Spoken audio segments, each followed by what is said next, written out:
হচ্ছে গিয়ে পার্ট 2, আগেরটা হচ্ছে গেল পার্ট 1। আমরা তখন এই পর্যন্ত পড়ছিলাম। আজকে আমরা পড়ব এটা থেকে সোজা সুজি শেষ পর্যন্ত এই পর্যন্ত। তো চলুন পড়া যাক। একটা গরু গাছের নিচে বসে মনের আনন্দে কাটছিল।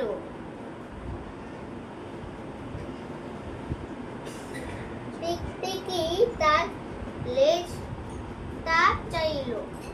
গরু বলল, মশা মাছি আমার গায়ে বসলে এই লেজটা দেই দেই তাদের তারাই দেই। না ভাই, আমার লেজটা তোমাকে দিতে পারবো না। একটা বানর গাছে বসে মনের আনন্দে কাঠকোলা খাচ্ছিল। টিকটিকি তার লেজটা চাইল। বানর বলল, আমি যখন এক গাছ থেকে আরেক গাছে যাই তখন লেজ দিকেই তো ডালে আঁকড়ে ধরি। একটি হাতের মতো কাজ করে তোমাকে লেজ দিলে আমার লাভ বন্ধ হয়ে যাবে। না ভাই, আমার লেজটা আমি তোমাকে দিতে পারবো না। কত দুঃখ টিকটিকির জীবন কথাটা। একটা ইঁদুর তার ছানাদের নিয়ে গর্তে বাইরে বসে মনের আনন্দে খেলছিল। টিকটিকি তার লেজটা চাইল। ইঁদুর বলল, তুমি নিজেই দেখা আমার ছানারা তাদের লেজ আমার লেজ সঙ্গে বেঁধে করতে কত আরামে খেলছে। আমার লেজ তোমাকে দিব কেমন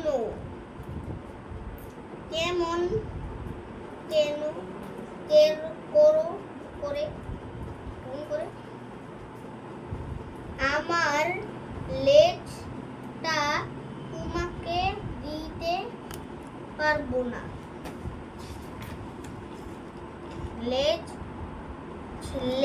না পেয়ে টিকটিকি ছানা কাঁদতে লাগলো।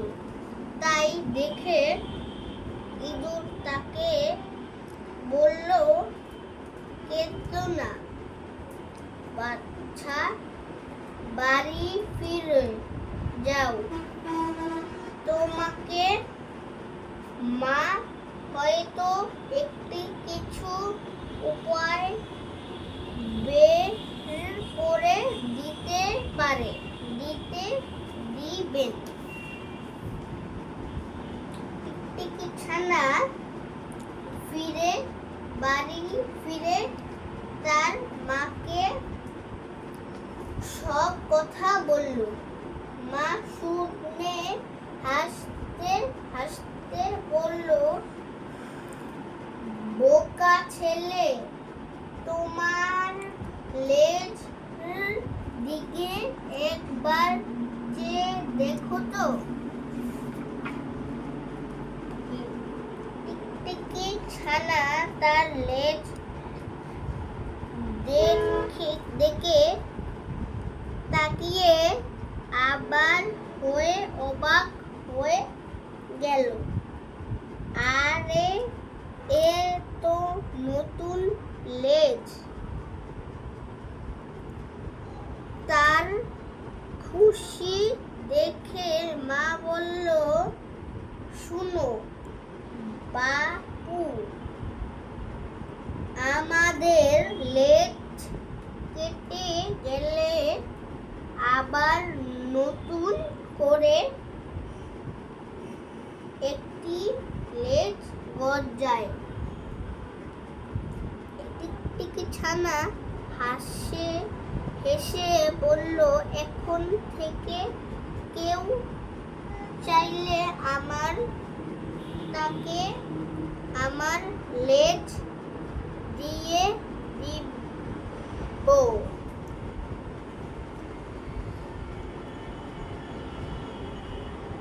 এখন বলে সে মনের আনন্দে দেয়ালের গায়ে খেলতে লাগলো। আসসালামু আলাইকুম।